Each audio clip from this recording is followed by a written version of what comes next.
10th plus two முடிச்சுட்டு உயர்கல்வி படிக்க போகிறீங்களா? ஒரு விஷயத்தை நல்லா புரிஞ்சுக்குங்க.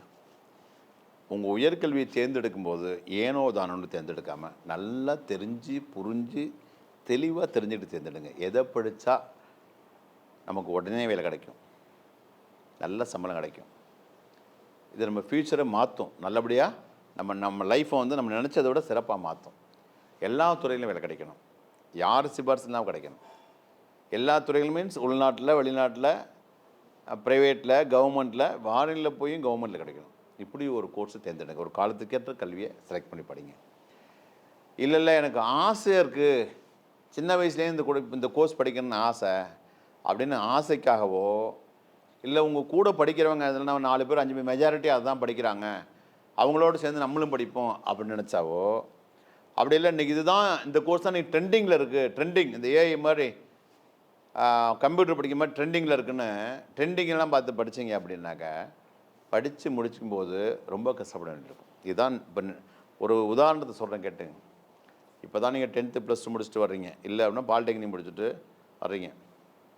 ஆனால் உங்களுக்கு முன்னாடி 10 வருஷம் முன்னாடி படித்தவங்க, 15 வருஷம் முன்னாடி படித்தவங்களாம் பார்த்தீங்கன்னா பிஇ பிடெக் இல்லை, பிஇ பிடெக்கு பிகாம் பிஏ படிக்கலை, அவங்களாம் எம்இ எம்டெக்கு எம்காம் எம்பிஏ படித்தவங்கன்னா பிஹெச்டி படித்தவங்க, டாக்டரேட் படிச்சுட்டு படிப்போட வச்சோம், அதுக்கு மேலே படிப்பு இல்லை, அந்தளவு படிச்சுட்டு இன்றைக்கி ஏதாவது ஒரு யூனிவர்சிட்டியில் ஒரு 30,000 40,000 சேலரி டெம்பரரி போஸ்ட் கிடைக்காதா, அதுக்கப்புறம் ஸ்லெட்டுன்னு ஒரு எக்ஸாம் எழுத வேண்டியிருக்கு, பரீட்சை எழுதி கிடைக்காதா அப்படின்னு போகிறாங்க. அப்போ அந்த ஒரு தற்காலிக போஸ்ட் வேலைக்கு ஒரு 25,000 30,000 சம்பளத்துக்கு பிஹெச்டி படித்து ஸ்லெட் எக்ஸாம் எழுதி இதையும் தாண்டி வேலைக்கு போகிறதுக்கு சிபாரிசு தேவைப்படுது, பணம் கேட்குறாங்க, 20 லட்சம் 30 லட்சம் பணம் கேட்குறாங்க.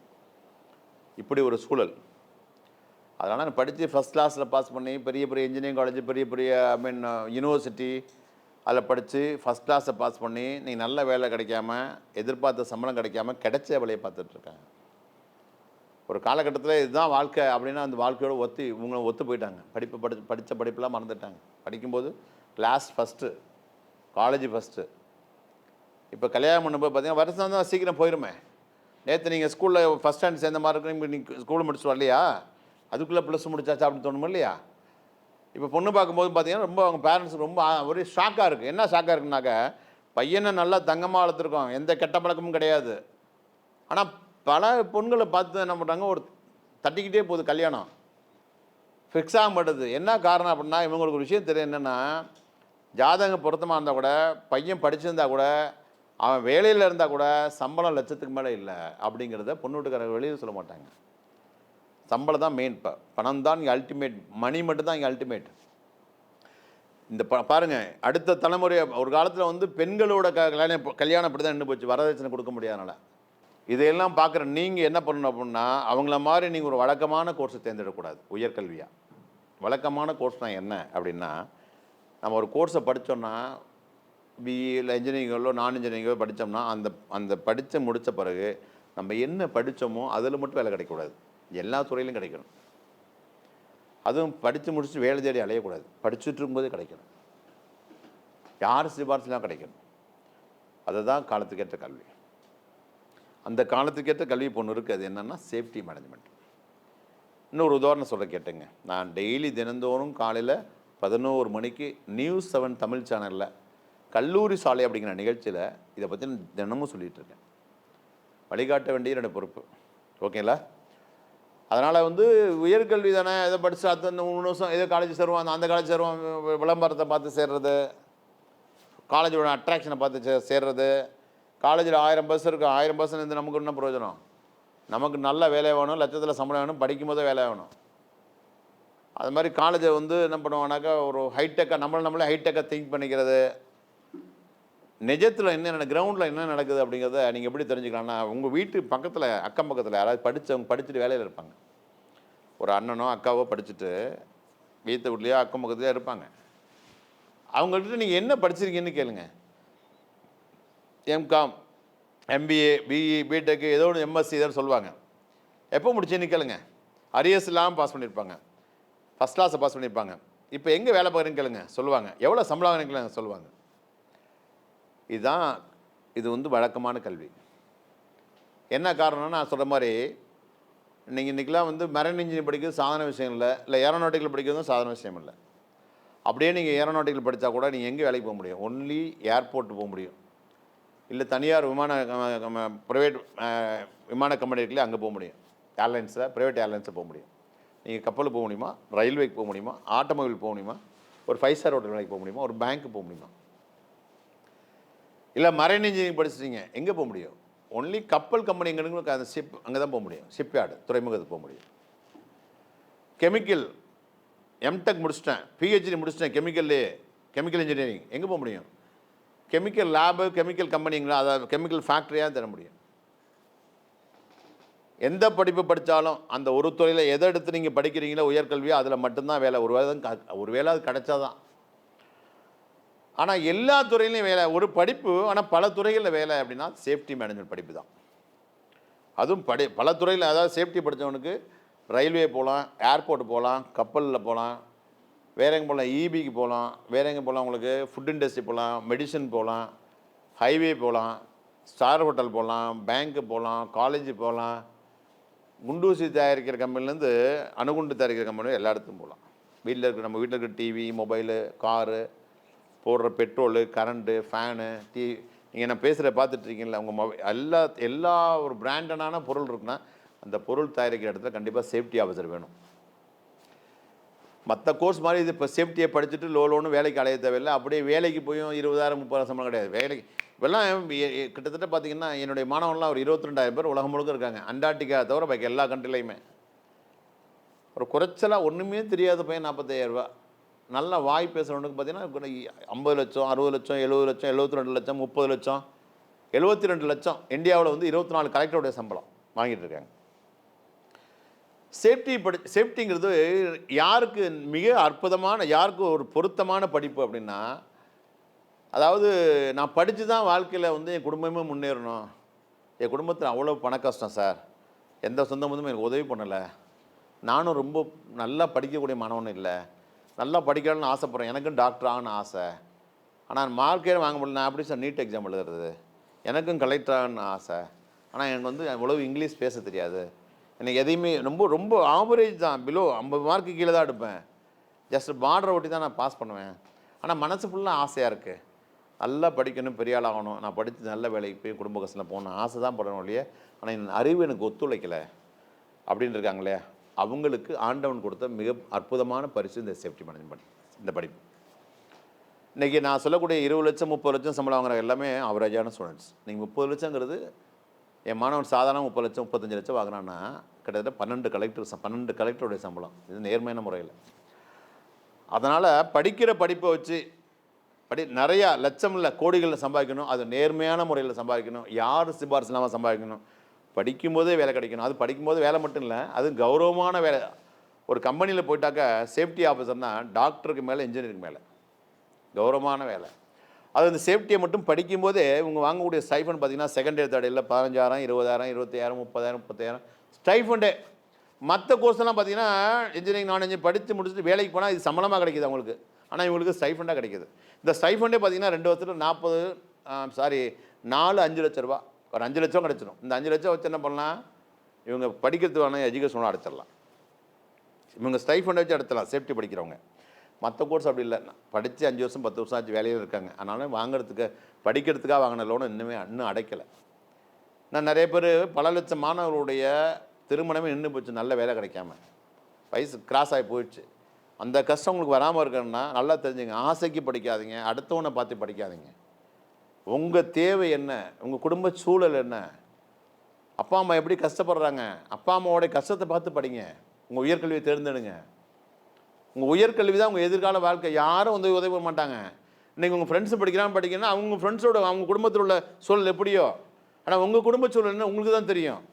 அதனால் படிப்பை வச்சு உடனே வேலைக்கு போகணும், லட்சம் இல்லை கோடியில் சம்பாதிக்கணும்னா இதை விட சிறந்த படிப்பு எனக்கு தெரிஞ்சு இல்லை. வேணும்னா நீங்கள் பண்ணுங்கள். உங்களுக்கு தெரிஞ்சவங்க யாராவது ஃபாரினில் துபாயில் குவைத்தில் ஓமனில் இல்லை அமெரிக்காவில் லண்டனில் எங்கேயாவது இருந்தாங்கன்னாக்கா அவங்களுக்கு ஃபோன் அடித்து கேளுங்க. உங்களுக்கு தெரிஞ்சவங்க இல்லை அக்கம் பக்கத்தில் உள்ள சொந்த ஃப்ரெண்ட்ஸ் யாராவது இருப்பாங்க இல்லையா, அவங்கள்ட்ட கேளுங்க, அது மாதிரி சேஃப்டி படித்தா லட்சத்தில் சம்பாதிக்கலாமா, கௌரவமான வேலை, டாக்டர் மேலே டாக்டரை விட இன்ஜினியரை விட ப்ரெஸ்டீஜியஸான ஒரு மரியாதையான வேலையா அப்படின்னு சொல்கிறாரு. அந்த தினந்தோறும் நியூஸ் 7 தமிழ் சேனல் சொல்லிட்டு இருக்கேன். காலைல 11 மணிக்கு கல்லூரி சாலை நிகழ்ச்சி டெய்லி பேசிகிட்டு இருக்கேன். வேணா பார்க்க சொல்லுங்க, பார்ப்பாங்க. இல்லைன்னா இந்த லிங்க் அவங்க அனுப்புங்க. இது உண்மையான கேளுங்க. அவங்க யாரும் உங்கள் ரிலேஷன் ஆகிய எனக்கு தெரியாது. இது உண்மையான என்னை விட தெளிவாக அவங்க சொல்லுவாங்க. அவங்கள்ட்ட இன்னொன்று கேளுங்க, நான் அந்த கோர்ஸை படிக்கிறோமான்னு கேளுங்க. அப்படி யாரும் உங்களுக்கு ஃபாரினில் இல்லை அப்படின்னாக்கா உங்கள் டிஸ்ட்ரிக்டில் இருக்கக்கூடிய மிகப்பெரிய ஃபேக்ட்ரி நிச்சயமாக எல்லா மாவட்டத்தில் இருக்குது. அந்த மாவட்டத்துக்கு போங்க, அந்த ஃபேக்ட்ரிக்கு போங்க. அந்த ஃபேக்ட்ரியில் போய் சேஃப்டி ஆஃபீஸரை பார்க்க முடியுமான்னு கேளுங்க. பார்த்து அவர் நானும் சேஃப்டி படிக்க போகிறேன்னு கேளுங்க. உங்களுக்கு என்ன சம்பளம் மதிப்புறையாக அவர்கிட்ட கேளுங்க. அவர்கிட்ட நீங்கள் கேட்கணும்னு தேவையில்லை, அவர் பார்த்தா புரிஞ்சு போயிடும். சப்போஸ் உங்களால் சேஃப்டி ஆஃபீஸரை பார்க்க முடியல அப்படின்னா அந்த ஃபேக்ட்ரியில் ஒர்க் பண்ண யாரை வேணாலும் கேளுங்க. ஒரு டர்னரு, மிஷினிஸ்ட்டு, ஒரு டிரைவர், எலக்ட்ரிஷியன், யாராச்சும் டாக்டர் கூட இருப்பார். அவர்கிட்ட கேளுங்க, சார் சேஃப்டி ஆஃபீஸர்னால் யார் சார், அவரோட சம்பளம் மதிப்பு மரியாதை என்ன சார், பவர் என்ன சார் அவருக்கு அப்படின்னு கேளுங்க. அவங்க ரொம்ப விலாவாரியாக சொல்லுவாங்க. அவங்க என்னை விட தெளிவாக சொல்லுவாங்க. சரிங்களா? அதனால் நான் இல்லை, இன்னும் 1000 பேர் இந்த மாதிரி சேனலில், யூடியூப்பில், சோசியல் மீடியாவில் இந்த கோர்ஸை படிங்க அந்த கோர்ஸை படிங்கலாம் சொல்லுவாங்க. ஆனால் அந்த கோர்ஸை படித்தா பல துறைகளில் வேலை கிடைக்குமா, படிக்கும்போது ஜாப் கிடைக்குமா, அது நிஜமாக நம்மளால் அந்த ஃபீஸ் ஈஸியாக கட்ட முடியுமா, இதெல்லாம் ஸ்டைஃபண்ட் உள்ள கிடைக்குமா, இதெல்லாம் பார்த்துக்குங்க. இல்லை நான் சொன்ன மாதிரி தான், நீங்கள் என்கிட்ட திரும்பி சொல்லுங்கள், கப்பலை படித்து விமானத்தில் போக முடியுமா, இல்லை ஏரோநாட்டிக்கல் படித்து கப்பலுக்கு போக முடியாதுல்ல. ஆனால் சேஃப்டியை படித்து எல்லா இடத்துக்கும் போகணும். அதை தான் சொல்கிறேன், உங்களுக்கு தெரிஞ்சவங்கள்ட்ட கேட்டுப்பான்னு சொல்கிறேன். சரி, இந்த சேஃப்டி எங்கெல்லாம் படிக்கலான்னாக்கா, இந்தியாவிலே முதலாக சேஃப்டிங்கிற கல்வியை அறிமுகப்படுத்தி அரசு பல்கலைக்கழக அங்கீகாரத்தோட இதுக்குன்னு ஒரு பிரத்யேகமான கல்லூரியை உருவாக்குனது தான் அந்த IIPHS college of safety management.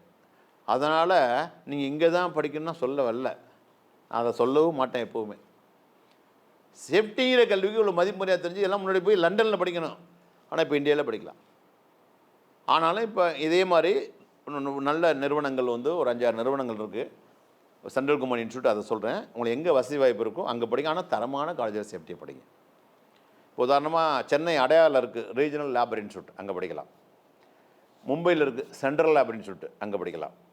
அதே மாதிரி regional labour institute Delhi and கல்கத்தாவில் இருக்குது ரீஜனல் லேபர் இன்ஸ்டியூட், அங்கே படிக்கலாம். இது சென்ட்ரல் கவர்மெண்ட். இது மகாராஷ்டிராவில் இருக்குது நேஷனல் ஃபயர் சர்வீஸ் காலேஜ், அங்கே படிக்கலாம். டேராடூனில் இருக்குது UPS university of petroleum and energy resource, அங்கே படிக்கலாம். அங்கெல்லாம் பார்த்து 28-30 லட்ச ரூபா ஃபீஸு. அடுத்தபடியாக பார்த்தீங்க அப்படின்னாக்க திருச்சி துவாக்குடியில் இருக்குது NIT, திருச்சியிலேருந்து தஞ்சாவூர் போகிறவில் இருக்குது திருச்சியில் NIT நேஷ்னல் NIT வாங்கல IIM, அது மாதிரி IIM IIT மாதிரி NIT national institute of technology. இதோட பழைய பேர் பார்த்தீங்கன்னா ரீஜனல் இன்ஜினியரிங் காலேஜ், இங்கே படிக்கலாம். அல்லது கேரளாவில் கொச்சின் யூனிவர்சிட்டியில் படிக்கலாம். அல்லது திருச்சியிலேருந்து திருச்சி ஏர்போர்ட்லேருந்து புதுக்கோட்டை போகிறவில் இருக்குது IIPHS college of safety management, இந்தியாவோட ஃபஸ்ட்டு சேஃப்டி காலேஜ். இது ஒரு பிரான்ச்சு சென்னையில் இருக்குது, இங்கே படிக்கலாம். இப்போ நான் சொன்ன எதுக்கும் IIPHS college of safety management என்ன வித்தியாசம் அப்படின்னாக்க, மற்ற இடங்கள் இந்த சென்னை அடையாளம் இருக்கக்கூடிய ரீஜனல் லேப்னு சொல்லிட்டு, மும்பையில் இருக்கக்கூடிய சென்ட்ரல் லேப்னு சொல்லிட்டு, டெல்லி கல்கத்தாலாம் பார்த்தீங்கன்னா ஒன்லி டிப்ளமோ கோர்சஸ் மட்டும்தான் இருக்குது. அதுவும் யார் படிக்கலாம், ஸ்டூடெண்ட்ஸ் படிக்க முடியாது. நீங்கள் ஒரு கம்பெனியில் ஒர்க் பண்ணிட்டு இருக்கும்போது அந்த கம்பெனி உங்களை ஸ்பான்சர் பண்ணணும், அப்போ தான் நீங்கள் படிக்கலாம். இப்போ ஸ்டூடெண்ட்ஸ் என்னென்ன அது டீட்டெயில்ஸ் இல்லை. இப்போ அதன் பிறகு பார்த்தீங்கன்னா நேஷனல் ஃபயர் சர்வீஸ் காலேஜ் பார்த்தீங்கன்னா நாக்பூரில் இருக்குது. அங்கே B.Fire பேச்சுலர் ஆஃப் ஃபயர்னா 4 இயர்ஸ் கோர்ஸ் இருக்குது, அதை நீங்கள் படிக்கலாம். அப்படி இல்லை அப்படின்னாக்க கொச்சினில் கேரளாவில் இருக்கக்கூடிய கொச்சின் யூனிவர்சிட்டியில் பிஎஸ்சி டிகிரி மட்டும் தான் இருக்குது சேஃப்டி மேனேஜ்மெண்ட்டில், அதை படிக்கலாம். அல்லது திருச்சி துவாக்குடியில் இருக்குது NIT national institute of technology, இங்கே ME இண்டஸ்ட்ரியல் சேஃப்டி மட்டும் தான் இருக்குது, அதை படிக்கலாம். அல்லது இந்தியாவுடைய ஃபஸ்ட்டு சேஃப்டி காலேஜான இந்த கல்வியை அறிமுகப்படுத்திய IIPHS college of safety management Chennai Tiruchi ஏர்போர்ட்லேருந்து புதுக்கோட்டை போகிற வழியில் இருக்குது, சென்னையில் இருக்குது. இங்கே படிச்சிங்கனாக்க 10th முடித்தவங்க, டிகிரி முடித்தவங்க, டிப்ளமோ பண்ணவங்க, டிப்ளமோ அரியர் சொல்லுவாங்க, இல்லை டிஸ்கன்டினியூ பண்ணவங்க, இல்லை படித்து முடித்து வேலையில் இருந்துட்டு ஹையர் ப்ரொமோஷனுக்காக படிக்கிறவங்க, இப்படி எல்லாரும் படிக்கிற வகையில் சேஃப்டி சம்மந்தமான எல்லா கோர்ஸும் ஒரு சேஃப்டி காலேஜ் இருக்குன்னா அது IIPHS college of safety management மட்டும்தான். இது பிரத்யேகமான காலேஜ், இல்லை வேறு கோர்ஸ்லாம் கிடையாது, ஒன்லி சேஃப்டி மட்டும்தான் இருக்கும். அதில் பிஎஸ், அதாவது diploma, PG diploma, BSc, MSc, MBA, advance diploma, இப்படி எல்லா கோர்ஸும் இருக்கும். அதாவது 10th படித்தவங்களுக்கு 3 வருஷம் டிப்ளமோ கோர்ஸ் சேஃப்டி மேனேஜ்மெண்ட்டில், +2 முடித்தவங்க 3 வருஷம் டிகிரி கோர்ஸ் BSc, பாலிடெக்னிக் பண்ணவங்க டைரெக்டாக BSc 2 வருஷம் படிக்கிற மாதிரி டேரக்ட் செகண்ட் இயரு. ஏற்கனவே நீங்கள் எனி டிகிரி பண்ணியிருந்தீங்கன்னா நீங்கள் PG டிப்ளமோ, MBA, MSc இதில் படிச்சுக்கலாம். இல்லை நான் டிப்ளமோ டிகிரியில் அரியர்ஸ் வச்சுட்டேன், டிஸ்கன்டினியூ பண்ணிட்டேன்னா, டிஸ்கன்டினியூ பண்ணி 4 வருஷம் ஆச்சு, 5 வருஷம் ஆச்சு, 10 வருஷம் ஆச்சுன்னா நீங்கள் படிக்கிறது 1 இயர் டிப்ளமோ, அப்படி எல்லா கோர்ஸஸும் இங்கே இருக்குது. சரிங்களா? நான் இப்போ நிறையா சொல்லியிருக்கேன். என்ன சொன்னேன் அப்படின்னாக்கா, இந்த சேஃப்டி மேனேஜ்மெண்ட்டு படிப்பை வச்சு முன்னேறணும், படிப்பை வச்சு லட்சத்தில் சம்பாதிக்கணும், படிப்பை வச்சு தன் வாழ்க்கையை மாற்றணும். ஆனால் நான் சுமாராக படிக்கக்கூடிய மாணவன், ரொம்பலாம் என்கிட்ட அறிவு கிடையாது, அப்படி உள்ளவங்களுக்கு ரெண்டாவது வருஷமே மாறும். ஃபஸ்ட் இயர் முடிஞ்சு செகண்ட் இயர்லேயே இந்த ஸ்டைஃபண்ட் வாங்க போகிறாங்க இல்லையா, செகண்ட் இயர் நேராக ஜாப் ட்ரைனிங் போகும்போது அவங்களுக்கு கொடுக்குற மரியாதை பார்த்தோன்னே இந்த பையன் நீங்கள் ட்ரைனிங் போயிடுவீங்க, போகிற இடத்துல பார்த்தீங்கன்னா சேஃப்டி ஆஃபீஸர்னா இவ்வளோ மரியாதை ஜாபாக தெரிய ஆரம்பிச்சிடும். ரைட்டுங்களா? ஸோ இதை தாண்டி உங்களுக்கு நான் சொன்னேன், என்னை மட்டும் நம்பாமல். ஆனால் ஒன்று முக்கியமான விஷயம் ஒன்று, சேஃப்டி படித்தா லட்சத்தில் கோடியில் சம்பாதிக்கலாம், அதை மாற்று கருத்து கிடையாது. அதற்காக எங்கள் ஊருக்கு பக்கத்தில் இருக்குது சார், எங்கள் ஊருக்கு ரொம்ப பக்கத்துலேயே இருக்குது, ரொம்ப தூரம் போக தேவையில்லை, அதனால் இந்த இன்ஸ்டியூட் சேர்ந்தேன், இந்த இன்ஸ்டியூட்டில் வந்து 10,000 5,000 ஃபீஸ் குறைவு சார் அப்படின்னு சேர்ந்தேன்னு சொல்லிவிட்டு ஒரு தரம் இல்லாத, முறை இல்லாத, அங்கீகாரம் இல்லாத, அடிப்படை கட்டமைப்பு இல்லாத, ப்ராக்டிக்கலுங்க தளவாடங்கள் இல்லாத, இப்படி அனுபவம் இல்லாத, இப்படி எதுவுமே இல்லாத சின்ன சின்ன இன்ஸ்டியூட்டில் சேர்ந்தீங்கன்னா நீங்கள் கஷ்டப்பட்டு சேர்ந்த பணமும் வேஸ்ட் ஆயிரும், உங்களோட ஃப்யூச்சரும் ஸ்பாயில் ஆகிடும். நான் சொல்ல வேண்டியதை நான் சொல்லிட்டேன். புரியுங்களா? நாளைக்கு இன்னும் நீங்கள் இன்றைக்கி நான் சொன்னேன், தரமான காலேஜில் படிங்க, சேஃப்டி படித்தா எல்லா இடத்துக்கும் போகலாம், யாரோட தயவும் தேவையில்லை. லட்ச ரூபா சம்பளங்கிறது சாதாரண விஷயம். ஆனால் மற்ற படிப்பை படித்தா லட்ச ரூபாங்கிறது பெரிய குதிரை கொம்பு. மற்ற எந்த படிப்பை படித்தாலும், அதான் உதாரணம் சொன்னேன், கப்பலில் படித்தா கப்பல் மட்டும் தான் போக முடியும், வேணால் நீங்கள் மாற்றி சொல்லுங்கள், அப்போல்லாம் ஏர்போர்ட் போகலான்னு. ஆனால் சேஃப்டி படித்தா ஏர்போர்ட்டும் போகலாம், கப்பலும் போகலாம், ரயில்வே மூலம் எங்கே வேணாலும் போகலாம். ஓகேங்களா? நான் சொன்னதை தாண்டி இன்னும் 1000 பேர் சொன்னாலும், 1000 கோர்ஸை பற்றி சொன்னாலும் கவர்ச்சி அட்ராக்ஷன்லாம் பார்த்து மயந்துறாங்க. இது உங்களுடைய ஃப்யூச்சர். இது வரைக்கும் எப்படி படிச்சிங்களா, 10th வரைக்கும் +2 எப்படி படிச்சிங்களா அதெல்லாம் விட்டுருங்க. இப்போ படிக்க போகிற இந்த 3 வருஷம் படிப்பு இல்லை 5 வருஷம் படிப்பு, இதுதான் ரொம்ப கவனமாக தேர்ந்தெடுத்து படிக்கணும். உங்களுக்கு முன்னாடி படிச்சுட்டு கஷ்டப்படுறாங்கல்ல, அந்த கஷ்டத்தை பார்த்து எதனால் இந்த கஷ்டம் தெரிஞ்சுக்கணும். என்ன காரணம்னா அதெல்லாம் வந்து ஒரு துறையில் வேலை கிடைக்கக்கூடாது, இது பல துறையில் வேலை கிடைக்கக்கூடாது. அது மட்டும் போதாது, நம்ம சிங்கிள் டீ குடித்தாலும் நல்ல கடை தேடி குடிப்போம். சிங்கிள் டீ எப்போது அந்த டீ வந்து உடம்புல 3 மணி நேரம் தான் இருக்கும். ஆனால் நீங்கள் படிக்கிற படிப்பு 7 தலைமுறைக்கு இருக்கும். இப்படி டீக்கே நல்ல கடை தேடும்போது 7 தலைமுறை உங்களுக்கு 7 தலைமுறை வழிநடத்தி போகக்கூடிய கல்வியை என்ன பண்ணணும், நல்ல கல்லூரியில் படிக்கணும். நான் சொன்ன மாதிரி இந்த இடத்துல என்ன காரணம்னா, ஒரு தடவை நீங்கள் நல்ல கல்வியை படிச்சிங்கன்னா 7 ஜென்மத்துக்கு நீங்கள் கீழே இறங்க முடியாது. அதுக்கு ஒரு உதாரணம் பார்த்தீங்கன்னாக்க, டாக்ஸி டிரைவரோட பையன் கலெக்டர் ஆகும், ஆனால் கலெக்டரோட பையன் டாக்ஸி ஓட்ட மாட்டான். செருப்பு தைக்கிற பையன் பொண்ணு டாக்டர் ஆகும், ஆனால் டாக்டரோட பொண்ணு செருப்பு தைக்காது. இதுதான் என்ன காரணம், செருப்பு தைச்சிட்டே இருக்காரு. ஒரே ஒரு முறை தலைமையில் ஒரு பொண்ணு ஒழுங்காக படிச்சு வச்சு டாக்டர் ஆயிடுச்சு. அவங்க வீட்டில் யாரும் செருப்பு தைப்பாங்களா? இதான். டாக்ஸி ஓட்டிகிட்டு இருக்காரு, அவங்க பையன் கலெக்டர் ஆகிட்டான். அந்த கலெக்டரோட பையன் டாக்ஸி ஓட்டுவானா? ஓட்ட மாட்டான். அவர் ஆட்டோ ஓட்டிகிட்டு இருக்காரு, அவர் பையன் போலீஸ் IPS ஆகிட்டான், அவர் பையன் ஆட்டோ ஓட்டுவானா? ஓட்ட மாட்டான். என்ன காரணம், அந்த தலைமுறையில் அந்த குடும்பத்தில் ஒரு முறை ஒழுங்காக படிச்சுட்டானா அதுக்கப்புறம் 7 தலைமுறை நல்லாவே படிச்சு வருமா. அதனால தான் சொல்கிறேன், நீங்கள் உங்களுடைய உயர்கல்வி தான் உங்களுடைய எதிர்காலம். அதனால் நல்லா எது உண்மை எது பொய், அதனால தான் சொன்னேன், நான் சொன்னதை கூட நம்ப வேண்டாம், உங்களுக்கு தெரிஞ்சவங்கள்ட்ட கேட்டுப்பார். நான் ஏன் சொல்கிறேன், அது மட்டும் இல்லை, நாங்கள் தான் இந்த IIPGS காலேஜ் ஆஃப் சேஃப்டி மட்டும் தான் இந்தியாவில் இந்த கல்வி அறிமுகப்படுத்ததுனால எங்கள்கிட்ட சேருங்க. அது வந்து வியாபாரம், அது வல்லாரலையை விற்கிறது, இது வந்து வழிகாட்டுறது. இங்கே படிக்கணும்னு அவசியம் இல்லை. ஆனால் இங்கே இந்த கோர்ஸ் எல்லாம் இருக்குதுன்னு சொல்கிறேன். நீங்கள் நிறைய படிச்சுன்னா எங்கள் இதில் NIT திருச்சியில் ஜாயின் பண்ணிங்க, கொச்சின் யூனிவர்சிட்டியில் படிங்க, இல்லை மற்ற இடம் சொன்னாங்களே அங்கெல்லாம் படிச்சுக்கலாம். ஓகேல, மறந்துடாதீங்க. உயர்கல்வியை தேர்ந்தெடுக்கும் போது நல்லா தெரிஞ்சு புரிஞ்சு தேர்ந்தெடுங்க, இல்லைன்னா உங்களுடைய சீனியர்ஸ் கஷ்டப்படுற மாதிரி அந்த கஷ்டத்தை நம்மளும் அனுபவிக்க வேண்டிய சூழல் வரும். ஏன்னா உங்களுக்கு எல்லாமே தெரியும். இப்போ அவ்வளோ வந்து உங்களுக்கு நல்ல இப்போ உள்ள ஸ்டூடெண்ட்ஸ் ரொம்ப ரொம்ப பிரைட்டாக இருக்கீங்க, புரிஞ்சுக்கிறதில்ல. உங்கள் மார்க்கோ உங்கள் நாலேஜோ தேவையில்லை. சாதாரண தமிழ் மீடியம் படித்த கிராமத்து மாணவனு கூட 10 கலெக்டருக்கு நிகராக சம்பளம் வாங்கலான்னா, உடனே ஜாபுக்கு போகலான்னா, கல்வியை வச்சு கோடியில் சம்பாதிக்கணும்னா சேஃப்டி தான் இன்றைக்கி இருக்கும் அற்புதமான படிப்பு. யார்கிட்ட வேணால் கன்ஃபார்ம் பண்ணிங்க. மறக்காமல் இந்த மாதிரி கல்வி தேர்ந்தெடுத்து படிங்க, தரமான காலேஜில் படிங்க. All the best.